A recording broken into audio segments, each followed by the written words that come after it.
Welcome to the LSU Sports Insider, brought to you by the journalists at The Advocate, NOLA.com, and the Times-Picayune. My name is Perryn Keys. I'm joined today by Reed Darcey, our young LSU football beat reporter, and also Scott Rabalais, our venerable longtime columnist. Gentlemen, still waiting for Jayden Daniels to stop scoring and stop scrambling for 75 yards, throwing for 900 more yards, and all that jazz. They obviously had a great seat to quite the show that Daniels and the Tigers put on Saturday night against Florida, 52-35 victory. We will get into that and many other topics as we go down the road. Gentlemen, welcome in. Hey, Perryn, how are you doing? I'm doing great. You know, recently we were chatting about this week and like, oh, what are we going to have to talk about and stuff? Well, there's something to talk about. There's plenty to talk about. The news fairy, the Heisman fairy, and the coaches getting fired fairy all sprinkled some dust on us. So we're going to be off and running. We got plenty to discuss. But first, we'll discuss a little bit of business here. We are brought to you, as always, by Champion Wealth Strategies. Champion Wealth Strategies is a national financial services firm specializing in the capital markets, securities, insurance, 401ks, and college and retirement planning.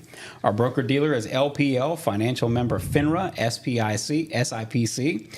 And as you know, investments are not FDIC insured, may lose value, and have no bank guarantee. Contact Champion Wealth Strategies and plan like a champion today. We're here every Monday and Thursday on all our social channels and our YouTube channels, specifically LSU Tigers on NOLA.com. You can search for that on YouTube.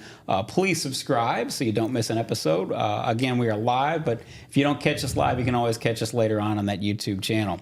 You can also find us on Apple Podcast, Spotify, and wherever finer podcasts are found. Please subscribe to The Advocate if you have not already, and stay up to date with all things LSU, not just football, but obviously women's basketball, which Reed covers from pillar to post, LSU men's basketball, baseball, everything as we go down the road.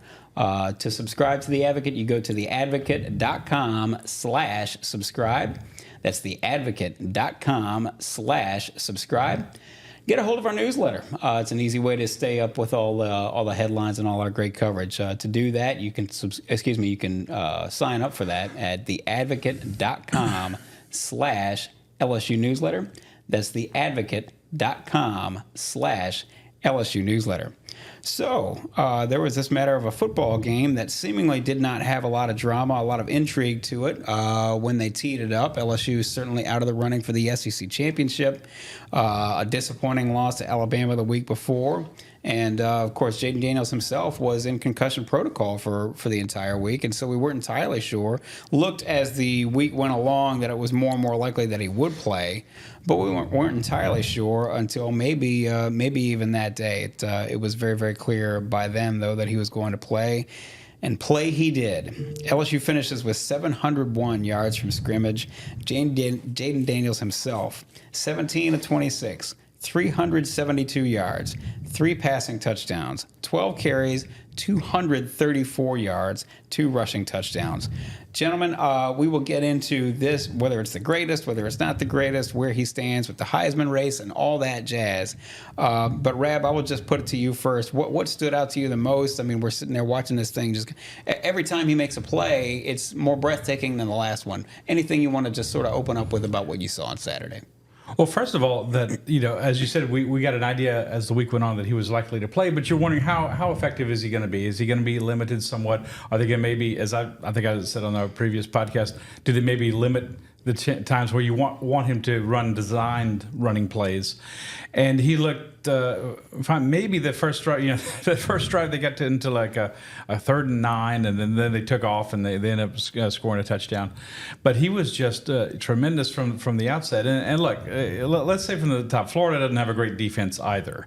Okay, no, but you still got to he did something never before done in college football history. The first player in FBS history with more than 350 passing and more than 200 rushing in the same game. And when you do something that unprecedented, that remarkable, it's worth mentioning and worth lauding. And he was just tremendous. I think the thing that I'm struck by 2 things. One, that he's become such a good deep passer. throwing these long plays, and two, he just glides over the grass. And look, we're going to get into his Heisman candidacy and all that stuff. There was a sequence in the game when he threw a 41-yard pass to Brian Thomas along the Florida sideline. Then he ran for 38 yards on the next play. There's no one else in college football who can do that to that degree that Jayden Daniels does. And so it was just remarkable. Like, these are the moments in your career as a sports writer that you kind of live for. That Sure. you see something that you've never seen before. You see something historic. And it's delivered on both counts Saturday night. It was an utterly remarkable performance. To me, the one sort of stretch that stands out, not necessarily because, hey, these plays were better than these other plays or whatever, but LSU really put themselves in a spot. I'll put it to you like that. They fall behind, and then Caleb Jackson, God bless him, he muffs the kickoff. And next thing you know, they're down. And look, we've seen, what's happened this year. LSU has not always been able to, frankly, stop anybody, despite Jayden Daniels' and the rest of the offense's best effort to sort of keep them going and keep them in it, keep them in a high-scoring affair. Sometimes you fall behind and you just can't catch up, and that was certainly the case in some of the other losses that LSU had. No problem. No problem. Jayden Daniels just makes breathtaking play after breathtaking play, and the next thing you know it, they're not only ahead, but they're going to put it away pretty comfortably. Reed, anything that stood out to you among so many great plays that Jayden Daniels made on Saturday? Anything that stood out to you in particular? Well, I think if you zoom out, I think this is sort of the third sort of big moment that Jayden has had this season. If you look back, the Missouri game where he got hurt and then had that huge run into the end zone, and then if you look at the Alabama game, the last drive before halftime, that was special from him. And now this game against Florida, best game of his career, and as far as I'm concerned, right up there with anything Joe Burrow did. We can talk about if it was the sort of the best performance in LSU history or whatever, but I think, that was special, man. That was really cool. And if you just look at just how much he's improved, I think that's what just sticks out to me the most. Looking back at where he was at the start of last year, at the middle of last year, he threw for 85 yards against Auburn. People were getting really frustrated that he wasn't going through his reads. He wasn't finding receivers open down the field. He was taken off too quickly, and now he's just totally in control, in command, poised. He goes through his progressions. And his accuracy on deep balls is just unreal. And when you combine that with his ability to rush and scramble with his legs, you've got a special quarterback and a guy who I think is indisputably now the second best quarterback in LSU history. So just zooming out and just looking at how he's progressed over last season and the sort of moments along the way of this season where he's turned into, I guess, the best quarterback in the country. It's really cool just to see how he's developed. Okay, well, so you brought up the second best quarterback in school history this night. And Rab, you discussed this. We knew we would bring this up as a topic. I don't know how you can't. Was this the greatest night an LSU quarterback has ever had? It's purely subjective. The numbers say yes. Obviously, it was the most total offense anyone's ever had in an SEC game, much less in an LSU game. I wrote down some other great moments that I recall, and you have to consider the opponent. Florida came in here. Yes. 5-4, and obviously it's far from a vintage Florida team. So you think of some of the games that I think that really stand out. Of course, Rohan Davey threw for 540 yards against Alabama in 2001. Didn't have any rushing yards, no net rushing yards. Right. So Rohan, he just was a pocket passer, so he was not willing to beat you with his legs. Joe Burrow against Oklahoma. That's still probably a top for me. 493 yards passing, 514 total offense, 8 total touchdowns, and you consider the opponent and the situation. The national semifinals in the Peach Bowl. That's still probably the top. Joe also had 49 against Ole Miss, 515 total yards. The Texas game, which was Joe's first really Heisman statement, Coming out party. 471 passing, 479 total. And then, of course, against Clemson, after a slow start, 463 passing, 521 total yards. So those are some of the greatest games. And I would be remiss not to mention Miles Brennan's game at Missouri. They lost the game in 2020, but he's playing most of this game with this terrible injury that we didn't know about at the time. This torn muscle in his chest, and he threw for threw for 430 yards Yes. in that game. Yes. And that was one of the more heroic performances. That was the moment when you suspected, well, okay, it looks like they've got a quarterback who's more than worthy of filling Joe Burrow's shoes, and then we'll this never happens. know. Yeah, we'll never know. Unfortunately, but it's right up there with the greatest performances, I would say, and the comparisons to Joe will continue and should, because I said earlier, this is kind of. I thought it was kind of a hindrance to Jayden's Heisman candidacy that people are going to compare him to Joe. He's not Joe Burrow. And now you're going, well, is he? Right. I'll give you this stat. Jayden is averaging 408.2 yards per game total offense. Joe averaged 402.6, and that's an SEC record.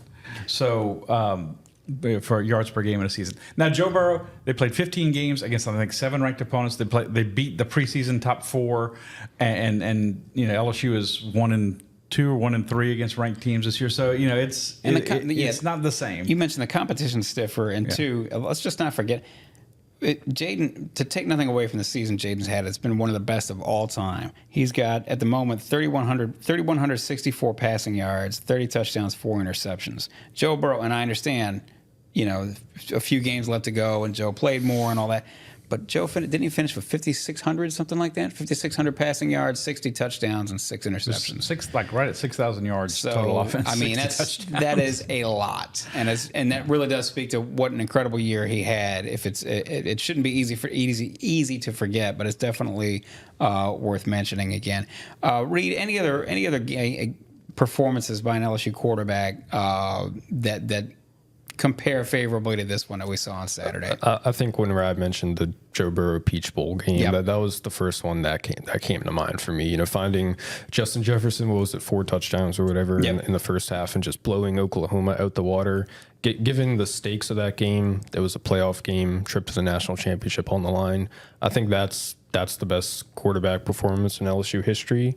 Jayden was fantastic, but the stakes here against Florida were much lower, obviously. So I think it's right up there. Not to take anything from Jayden, but the fact that he's in this conversation, like we're even having this conversation of bringing his name up alongside Joe Burrow, right? That says plenty about how much he's improved from the time he first got to LSU. And what you can say on his behalf is that there's never been a run pass threat like him.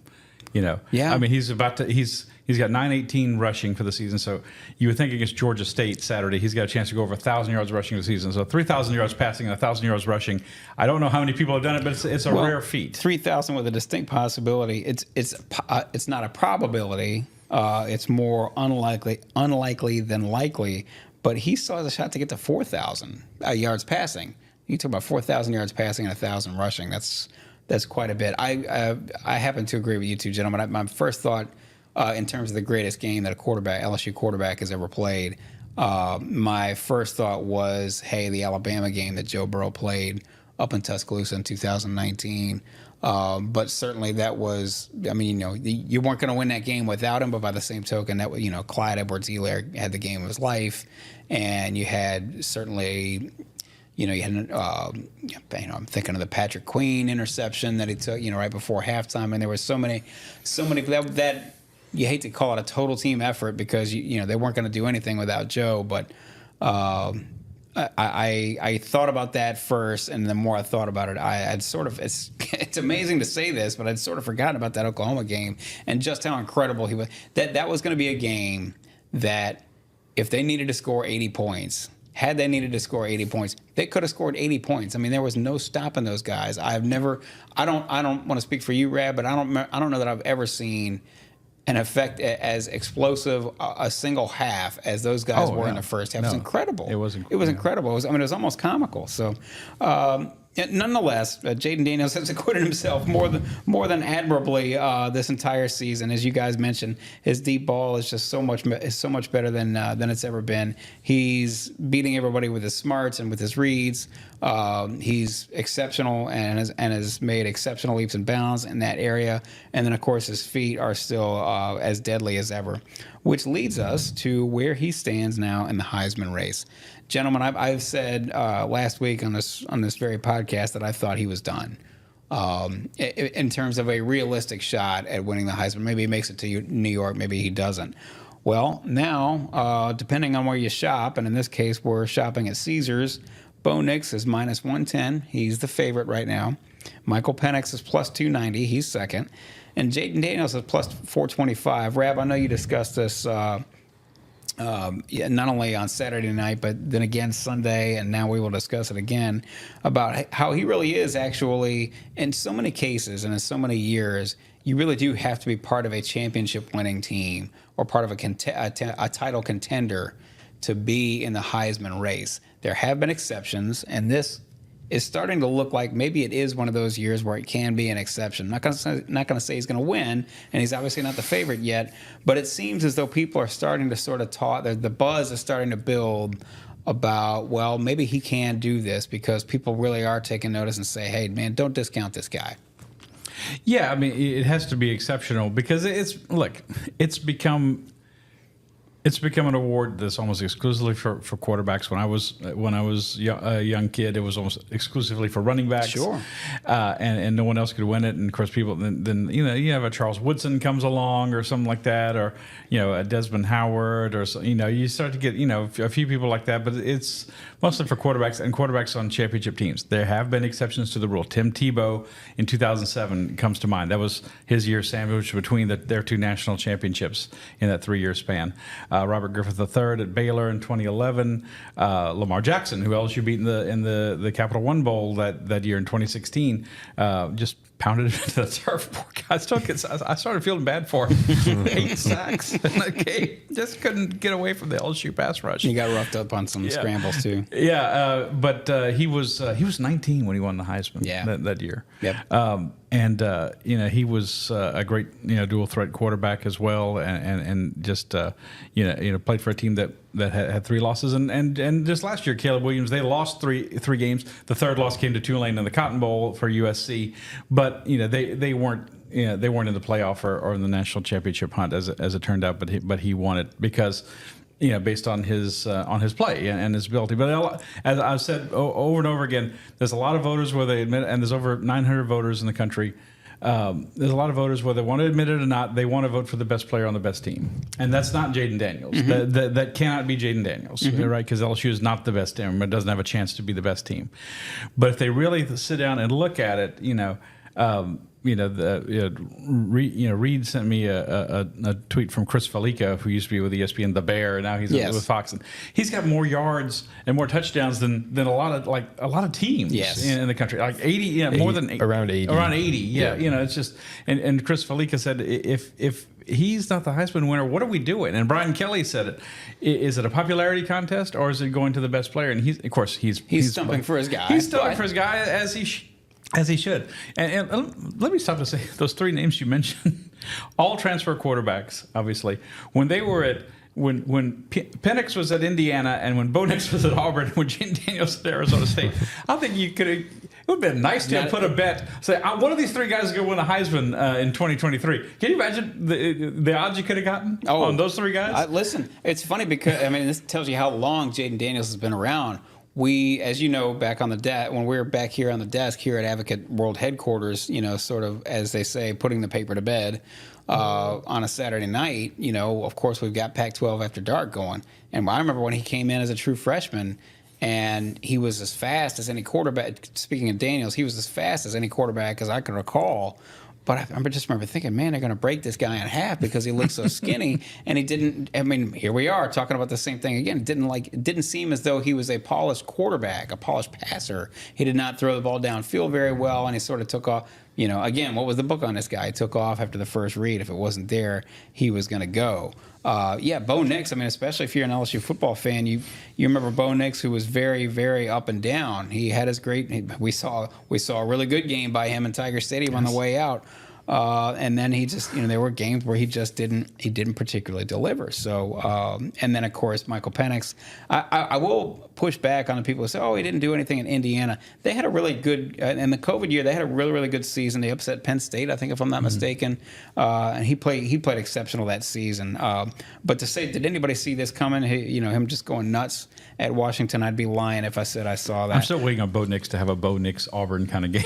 Well, listen, that may come. Well, let's talk about it. Let's go up and down sort of what's coming next. And this is why I think Jayden Daniels. This is part of why I think Jayden Daniels is still going to have an uphill climb. He's obviously got Georgia State next. God only knows what he may or may not do to that defense. And then he's got Texas A&M, we'll get to Texas A&M and Jimbo Fisher later. So those are two games where he can put up some pretty has the potential to put up some pretty crazy numbers. Bo Nix this week at Arizona State, not a very good team. 3-7, 8th in the Pac-12. They did give Washington a fight up in Seattle last month. Then he's got to go to Oregon State. They play home against Oregon State in what they used to call the Civil War. I don't remember what they call it now, but Oregon State's number stern disagreement. Yeah. Can't call it the Civil War anymore. Yes, they're going to have a stern disagreement in Eugene. Listen, it's going to be more stern than usual because Oregon State and Washington State are none too thrilled with their lot in life right now with all these teams in the Pac-12 leaving and the conference dissolving. Oregon State's going to have something for everybody coming down to the end of the season. Oregon State's 8-2. They're third in the Pac-12, and if Oregon State wins out, they're going to be in the Pac-12 championship, and that can throw a wrench into the Heisman race as well. So, another transfer quarterback who's playing well. That's exactly DJ Uiagalelei. And then of course, if Oregon gets past Oregon State, they'll play in the Pac-12 title game. Michael Penix from Washington, his next 3 games: number 1 at Oregon State, it's going to be in Corvallis, and as we discussed. The Beavers are going to have something for everybody, going down the stretch. They play Washington, then plays Washington State in the Apple Cup. Not very good, but then they'll get the Pac-12 championship game. The reason I bring all this stuff up, is, of course, we're handicapping the Heisman race. But the big thing is, first and foremost, these guys are going to play Penix and Nix are both going to play some relatively formidable competition. They have a chance to put up big numbers. Now they have a chance to lose, and that's a very distinct possibility. And that could then throw another wrench into the Heisman race. But then also they're going to play the Pac-12 championship game. And if things finish the way they stand now, it would be Oregon versus Washington in the Pac-12 championship game. I know that game's on a Friday because the Pac-12 does weird stuff.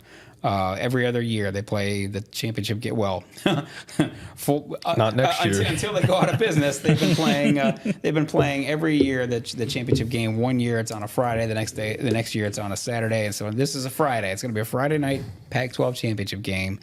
But everybody's going to be watching that game. Everybody will, at the very least, be paying some attention to that game, and I think that really sets up, in my mind, the ultimate spotlight game for what is now the number 1 and number 2 Heisman candidate. And so I think it sets the stage for a grand duel between these two front runners, and whoever has a better game and wins, most importantly, I think that is going to give them so much of an advantage, because that week LSU's out of the running for the SEC championship, and Jayden Daniels will be sort of in the clubhouse. So I think Jayden Daniels is going to have an uphill climb. Now, Rab, you can go back and say that there are several of these quarterbacks who did play on 3 loss teams, who did make it. The only one though that wasn't playing on championship weekend was Lamar Jackson.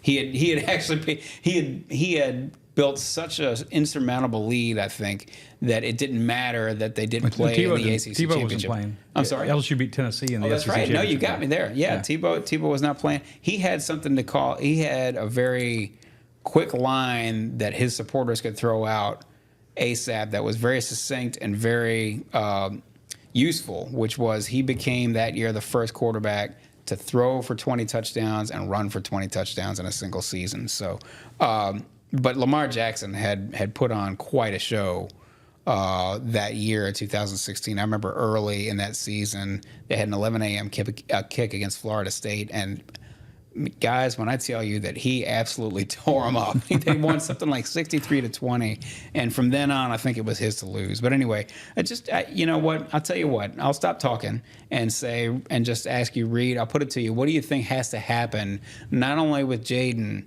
going down the stretch here, but also with the other two candidates in terms of his ability to sort of climb toward the top? I think if the other two candidates, Bo Nix, Michael Penix, I think even if they win, either one of them wins the Pac-12 championship, I think if they put up decent numbers, okay numbers, then Jayden might slide in and get it, because the numbers that Jayden's putting up are just crazy impressive. We've never seen anything like it before. And Rab, like you mentioned, if it's become a quarterback award, you know, whether that's fair or not is a separate conversation. But if it's become a quarterback award, wins are not a quarterback stat. There's a lot of factors go into winning, and I don't think it's fully fair to penalize Jayden for at least two of LSU's losses, Ole Miss and Alabama, because of how poorly his defense played. So I think if you just take the wins out of the equation and just put them in a vacuum and say who's the best quarterback and who has been the best quarterback this season, I think that's Jayden. You know, we're kind of biased. We watch him play every week. We're around him every week, but Jayden's the best quarterback of those three guys, and especially J.J. McCarthy. I mean, Michigan beat Penn State this weekend. He threw 8 passes. He's out of the running. I think. So it's sort of a three-man race.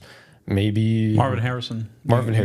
He's going to get some support because he plays on the CFP number one. Right? And that's another one of those showcase games. It was my opinion that Charles Woodson in 1997, which was the first year you voted for the Heisman, and you voted for Woodson. I did vote for Woodson over Manning. It was my opinion that he won that Heisman. He had a tremendous game against Michigan State, but then he sort of clinched it against Ohio State. He had a great game on defense, and then ran back a punt for a touchdown, and that was everything that somebody needed to see. Marvin Harrison could do something similar in that, you know, in what is arguably the biggest game of the year in college football.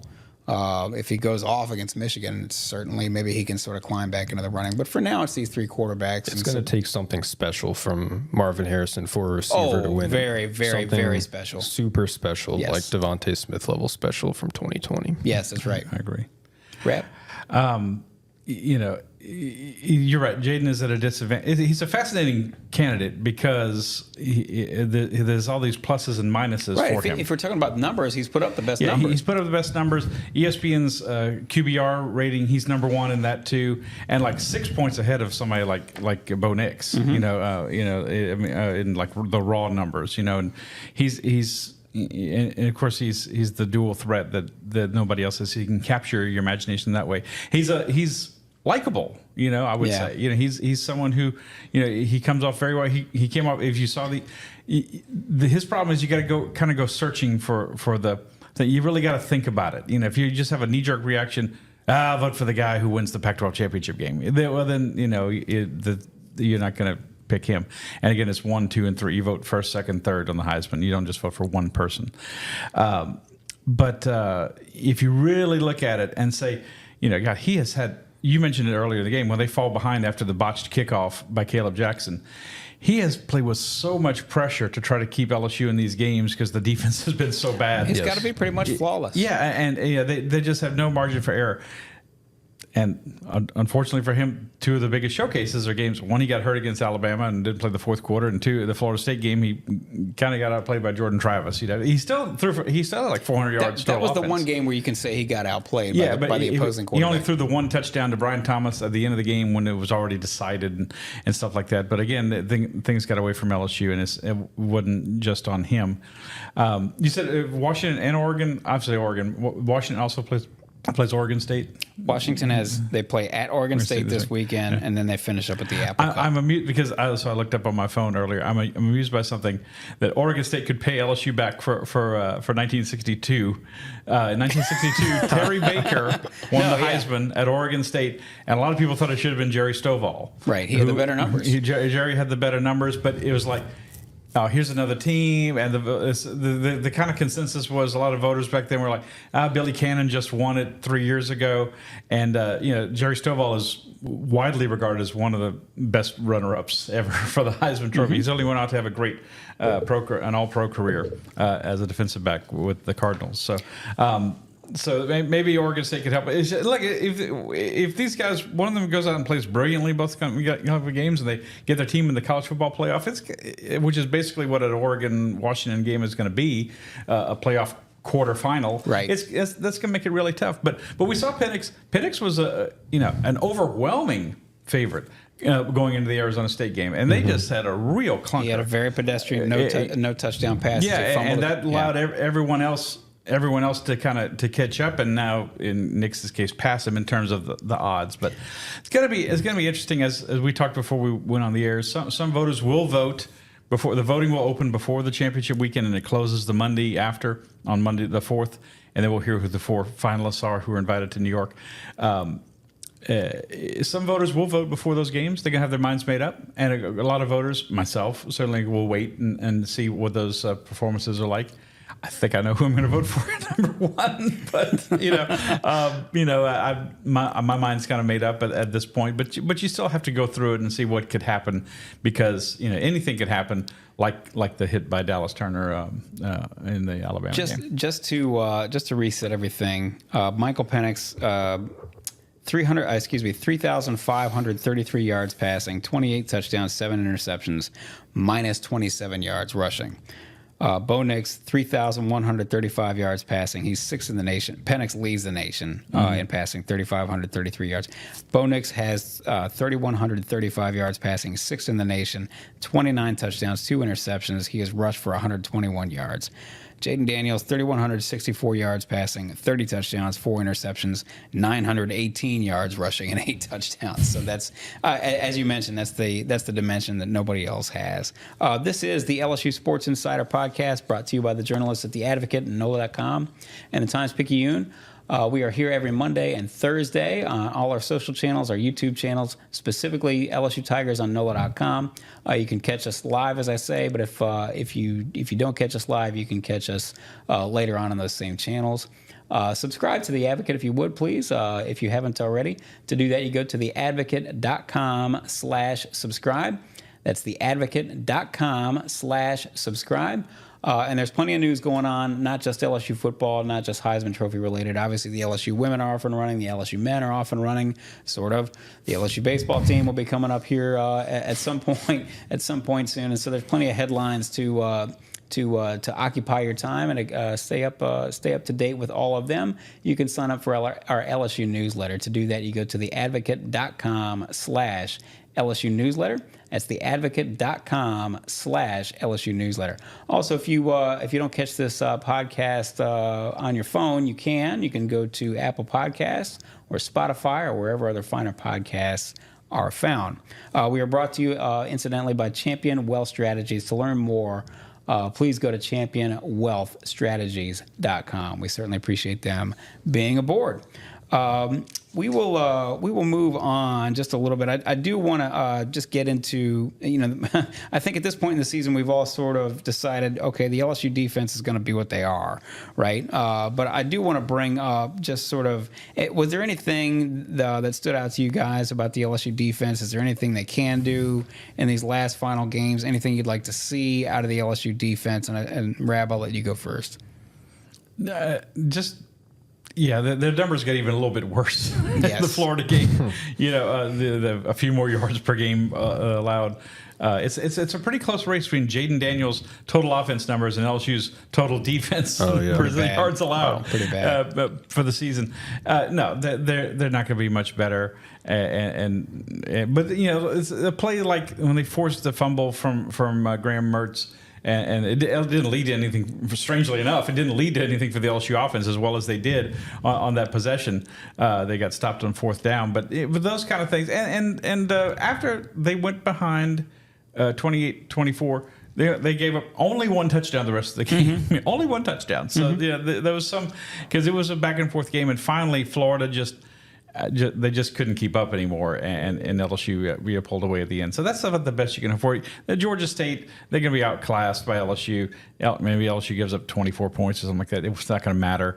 Then you have Texas A&M, and we don't know what their situation is like, how motivated they're going to be or anything like that. Their offense has been shaky at times, at best, with Max Johnson. Did he get hurt? Did he didn't even play this week, Max Johnson? He didn't play. He didn't play. Okay. Yeah. They put a guy out there who was pretending to be him in pregame warmups. Decoy. That was bizarre. That's how you know you're in trouble. Absolutely. So. And then they're going to have a bowl game, and we'll see, who plays and who opts out, and Mekhi Wingo will come back and all this stuff. So, but yeah, they're pretty much what they are at this point.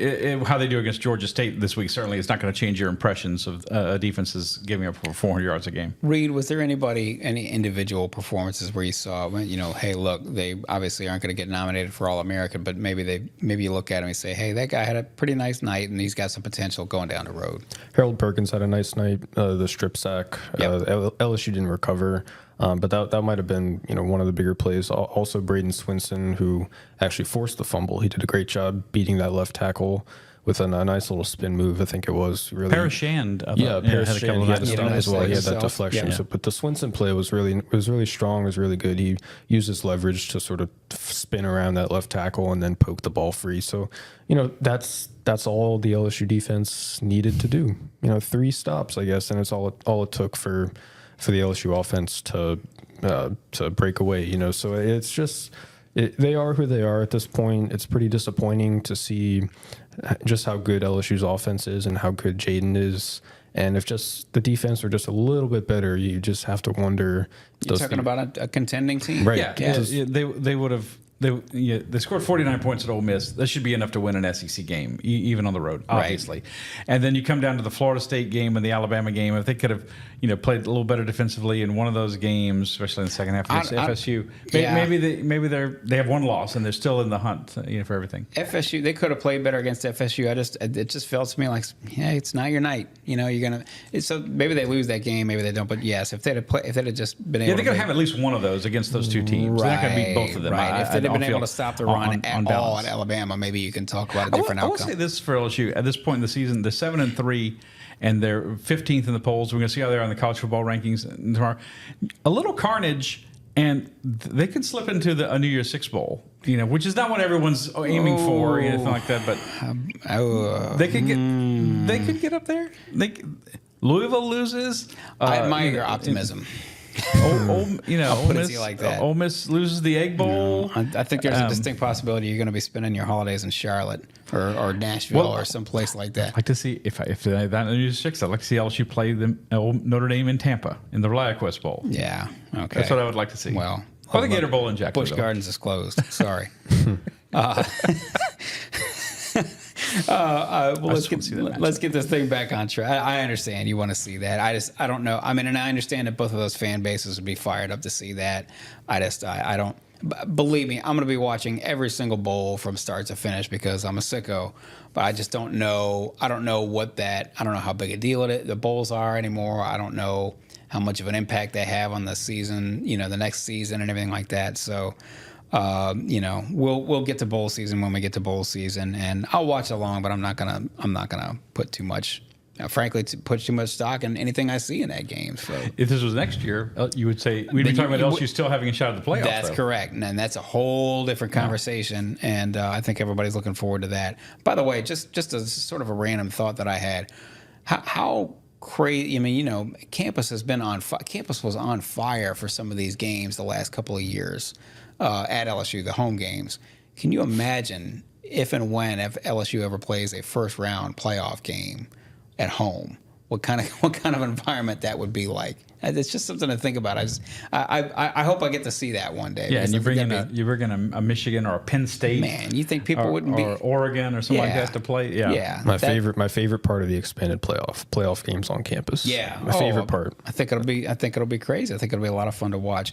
Well, there was one other thing about the LSU offense that I thought we'd be remiss if we didn't bring up, which is, and I think it says, frankly, everything there is to say about Jayden Daniels and what he's doing is that we're sort of overlooking overlooking Malik Nabers, which is insane to think about. Malik Nabers, guys, has got a real chance to win the Biletnikoff Award, best receiver in the nation. 132 yards receiving against Florida. He's got 1,284 yards this season. He leads the nation. Is there anything just in general that you guys are just sort of any comment you'd like to make about Malik Nabers, the season he's had? What stands out to you most about him? Anything in general, Rab?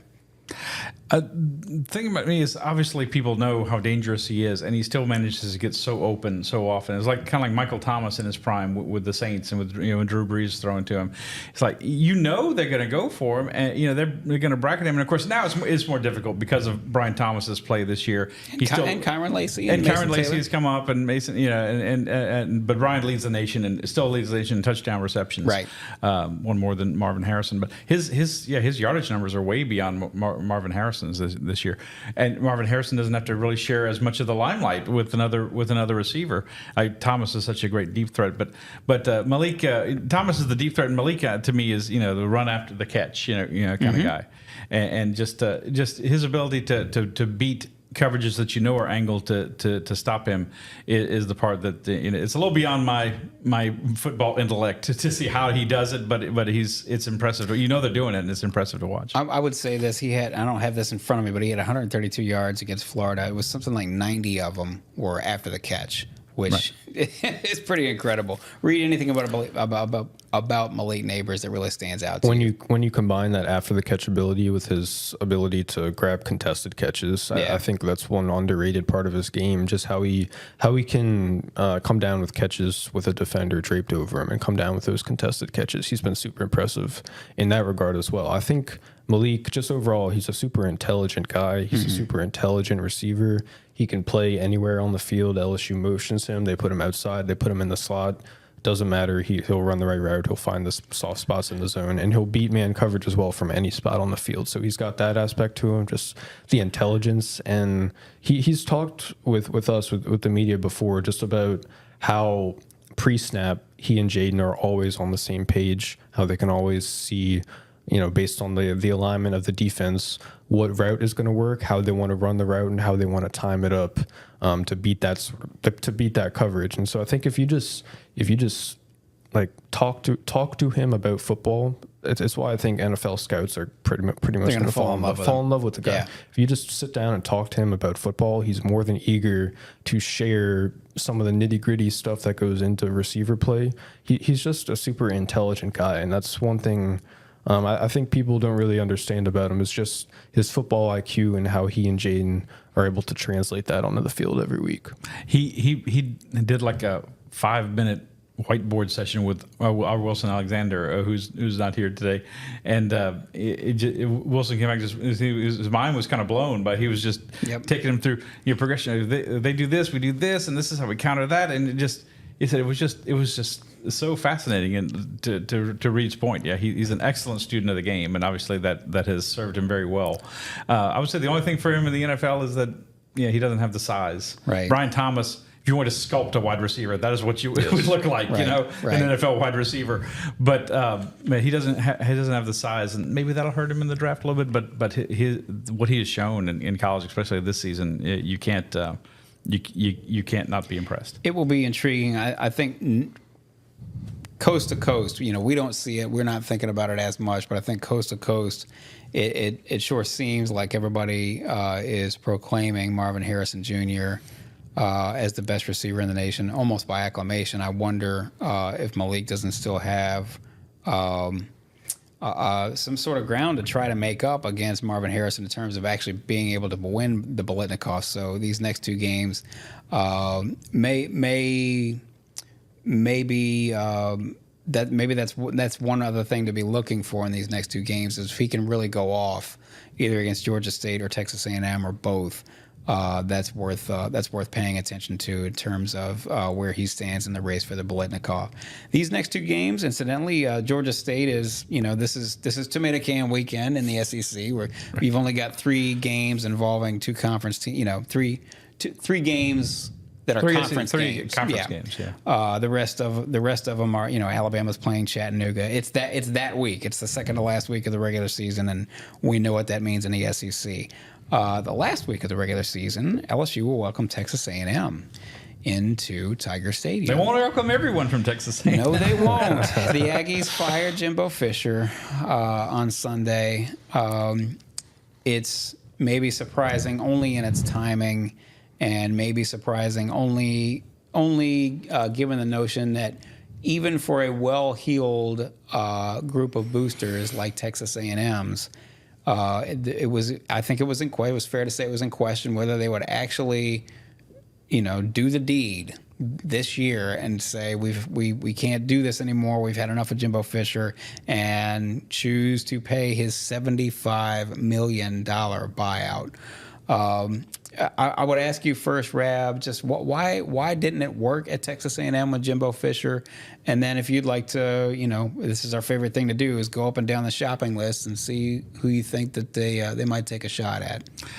Why didn't it work for Jimbo Fisher? I think the biggest thing is that he went from someone who was a cutting edge offensive mind when he was at LSU as offensive coordinator under Nick Saban and under Les Miles, and his years at Florida State with Jameis Winston, and we'll never know how much. I guess we'll never really. It's a matter of debate how much Jameis gets credit. His ability. He won the Heisman that year. They won the national title. How much that counts, because they did have a couple of great seasons before him. Yes. I can't remember the quarterback's name, but he just went from that to someone who clearly had kind of fallen behind the times. Their offense looked stale. Brought in Bobby Petrino this year. It hasn't really helped. Now they've had the quarterback injuries and the issues too to deal with, but. It just seems like he kind of fell behind the times, and he was very stubborn, willing to change. Like I said before, I think that one of the things you have to laud a coach like Brian Kelly, who's been at it so long, is that he's been willing to change and be relevant. 32 and older. The offense he's running now is not the same offense he was running in the early 90s. No, and they're number one in the country in total offense. So it's obviously a lot on the players, but it's also the plays you're calling and the attitude you have to have for it. So who could they get? Obviously, you would think they're going to try to go for a big name. Dan Lanning's name will come up. Lane Kiffin's name will come up. And Dan Lanning's the coach at Oregon, who's done a good job. Who I've also heard people say when Nick Saban retires one day, he might be the guy at Oregon. The coach at UTSA, you mentioned Jeff Traylor. Jeff Traylor, that's probably be some support for him in state. Part of me thinks they'll make a great splashy hire. Then part of me thinks Texas A&M always seems to run with its shoes tied together. They got more money than King Solomon, and they just squander it. It doesn't seem to come together. I mean, they've spent. And let me say, speaking of squandering money, and like a lot of schools have paid big buyouts, and LSU paid Ed Orgeron $17 million. Seems like tip money by comparison to this. I have to say, it borders on fiscal malfeasance to pay a coach $76 million, whatever this buyout is. I mean, it's really. I know they got all the money in the world, and boosters can pay the money, spend money however they want to. They had the demand to fire them, and they had the money supply to pay up. Both things can be true, I guess, is what I'm saying. Your father was a professor, right? What discussions do you think are going on among the faculty at Texas A&M today? It's going crazy. Right. Sure. Yeah. But look, no one, 100,000 people don't come to watch him give an algebra test, right? Right. I mean, is it? I guess what I'm trying to say is, again, both things can be true. It can be a pretty foolish way to spend a whole lot of money, but also, by the same token, this is maybe a sad commentary on our society, but we've decided that this is a priority. We as a society have decided that this is a higher priority for better, worse, good, that's bad. That's why we have a podcast. That's right. That. Yeah. That's why we're gainfully employed. But they've become ultra obsessed at Texas A&M. But it's not. I'm going to push back and just say it's not just Texas A&M. It's not just Texas A&M. SMU. They made a deal with the ACC. They're so desperate to get into the ACC. They say, look, we will not take a payout for the next, I don't remember if it's 10 years or 20 years, just to get into the ACC. Mm-hmm. And then they decided, well, we're going to need some money to be able to sort of hold the fort. They went out in less than a week and raised $100 million. $100 million. It's incredible. I don't know what that says about us as a society, but I mean, this is the world we're living in, right or wrong. It's football. And the thing to me is, $75 million. It's a huge number. It's a mind-boggling number. If you break it down, I think I've seen details of this everywhere. The Athletic did a good job of breaking this down. There's about 20 million, 19, 20 million that they have to pay up front to Jimbo. And then the rest of that is going to be spread out over the next 8 years. And it's going to be $7 to $8 million each year for the next 8 years. And that money is coming out of their general athletic department budget. So that's $7, $8 million for a guy to sit on his couch, to sit on a beach in Destin on 30A. And that's Great work if you can Maybe get do a it. little I know. TV. You know? Yeah. I don't know. You're a coach again. $7, $8 million that can't go to the Texas A&M Olympic sport athletes, to the other athletes of the school. That's a huge chunk of their budget just to pay for a guy that's Their track and field program under Pat Henry. You know, Yeah. that's which not is, going to be you know, coaching there. So I think that's the part when you just really think about that buyout money. You just have to think about the other athletes at that school. What could be done with that money? Could it be invested in women's sports at the school? Could it be invested in some of the smaller programs? You could find almost literally an endless amount of things to better spend your money. But again, and listen, it is unfortunate. It's disappointing, and it says something about our priorities being screwed up. But I mean, this is for better or worse, good, bad, up, down. This is the way it is. This is the nature of football now. Is it unhinged? Yes, but this is where we're at. I'm just thinking it's such an Aggie kind of situation. I got to make fun of the Aggies a little bit. Remember when they gave him the trophy Yes. when he first got the 2000, job? fill in the blank. Yeah. Fill in the blank. And you know what it said on the trophy? Someone put a picture of it. It said to the Division I National Football Championship. Texas A&M does not play for the Division I National Football Championship. They play for the CFP National Championship. The Division I Championship, that's the FCS Championship. That's what the North Dakota States and the South Texases and the McNeese's play for. The NCAA, right? The NCAA does not run this championship. Like, oh, come on, man! You guys just do it to yourselves. See, that's what I'm like thinking. They're gonna hire Bozo the Clown for a coach. No, come on. No, now, he's gonna be a rich clown. I was But, about to say, well, yeah. I mean, as soon as you said, listen, I remember very, very vividly when Alabama fired Mike Shula, and everybody in the universe seemingly turned him down, and everybody was having a lot of fun dancing on Alabama's grave, and then they said, "Watch this."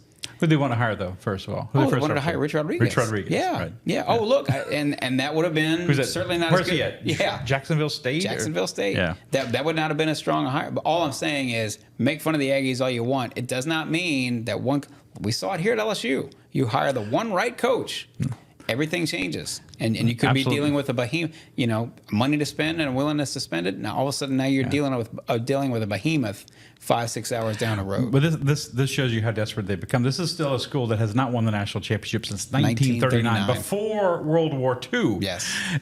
So they've seen Texas come, and Texas is coming into the league. I think it's got to be fueled at least in part by this. 100%. They see Big Brother coming and they don't have their house in order, and Big Brother does have their house in order. And they said, well, we can't stand for this. We got to fix this now. Yeah.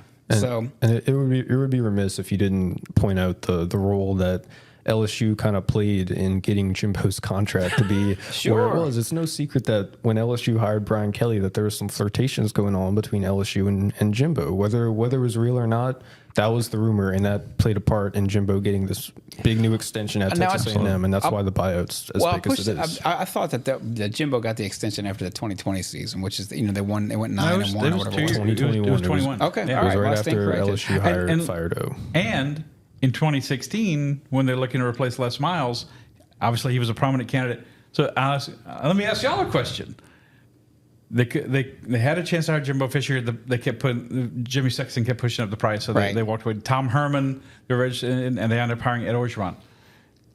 Did LSU actually? And they fired Ed Orgeron, but did they actually make the right hire? You have to say they did, because without having hired Ed Orgeron, you do not have the 2019 season. You don't. Yeah. And it was, zero guarantee that Jimbo or Herman could have done that. They would not have. Listen, everybody forgets this about Jimbo Fisher at Florida State, and this is why it's easy to say this now. I know, but I was a little bit skeptical of the plausibility of Jimbo Fisher and Texas A&M working out the way everybody thought it might work out, which is a national championship and top 10 year after year, because everybody has sort of forgotten about this. Jimbo Fisher was not running a smooth program by the end of his tenure at Florida State. The last year he was there, they had to reschedule a game against Louisiana Monroe just to get to 6 wins. The offensive line was an absolute wreck, and if you talk to people over there, they'll tell you that he had sort of pretty much stopped disciplining players. I mean, this was not... maybe you want to go back and call this revisionist history and everything, but he did not leave that program in good shape. And I don't know if Willie Taggart would have ever won there, but I do sort of feel bad for the guy because I think he inherited way more of a mess than everybody than it looked like it was from the outside. Yeah, no question. I'm not I got to say I'm not terribly. I think we're all shocked and amazed that it was this bad, but I'm not terribly surprised that Jimbo Fisher didn't work out the way everybody thought that it would work out. Conspiracy theorists will say that this was part of Scott Woodward's grand plan. Oh, he was hatching a plan, yes. He had it all. He laid the booby trap. He was twisting this into his mustache and I'll make him do this and I'll do that and I'll go back to LSU. He's very good at what he does, but I don't know if I'm willing to go that far. I do want to before we wrap this up because we're starting to get a little long here. But before we do, I think we would be remiss if we also didn't bring up the LSU women's basketball team. Reed, you cover these these players and this coaching staff soup to nuts. They obviously they got rocked out there in Las Vegas against Colorado, losing 92-78, and it came back, defeated Queens, defeated Mississippi Valley. Were you surprised by what happened out in Las Vegas? And just if you want to give us sort of your 2 cents on where these guys stand now. I was surprised. Mm-hmm. I was very surprised at how Colorado really took it to him. But if you ask Kim Mulkey, she wasn't super surprised. She sort of, I guess she could maybe see it coming based on how she expected Colorado to look polished and cohesive because they made it to the Sweet 16 last year. They returned all their players. So I don't think Kim Mulkey was super surprised at what happened, but I certainly was. And I think a lot of fans certainly were surprised at how really poor LSU looked defensively. I think they struggled really to stop dribble penetration. They struggled to defend in transition. They struggled to defend along the 3-point line. Frida Foreman just went off 27 points. She had like 7 of 10 threes, I think. And they also got bullied in the paint. Erinette Vonleh, she was awesome down low, and LSU really didn't have an answer for her down low. And I think what we learned from that game, I guess, for all the talent that LSU does have, it doesn't right now at this moment. It doesn't have a LaDacia Williams type of player. It doesn't have that experience down low and that big, long physical presence down low to protect the rim and hang with those the post players down low. Okay, we will wrap it up there. We will obviously come back on Thursday and discuss more Jayden Daniels, more Heisman Trophy race, more LSU women's, more LSU men's basketball, more baseball if it's there in the offing. We'll be here every Monday and Thursday to do just that. You can always catch us on our YouTube channels. You can catch us live on Monday and Thursday, but if you don't catch us then, you can always catch us later on that YouTube channel, specifically LSU Tigers at NOLA.com channel. We are here every Monday and Thursday. We are brought to you by Champion Wealth Strategies. To learn more, please go to championwealthstrategies.com. We appreciate them being aboard. You can also find us on Apple Podcasts, Spotify, or wherever other finer podcasts are found. And please, if you would, subscribe to The Advocate if you don't already, with our print edition or with our digital editions. To do that, you go to theadvocate.com/subscribe. That's theadvocate.com/subscribe. And please get a hold of our newsletter. Certainly as we go down the road throughout the spring, these guys will be here bringing you the latest and greatest LSU headlines, whether it's LSU women's basketball, men's basketball, baseball, gymnastics, what have you. So it's a daily newsletter, but Rab handles that 3 times a week. So please sign up. You can do that at theadvocate.com/LSU newsletter. That's theadvocate.com/LSU newsletter. For Reed Darcey and for Scott Rabalais, my name is Perryn Keys. This has been the LSU Sports Insider.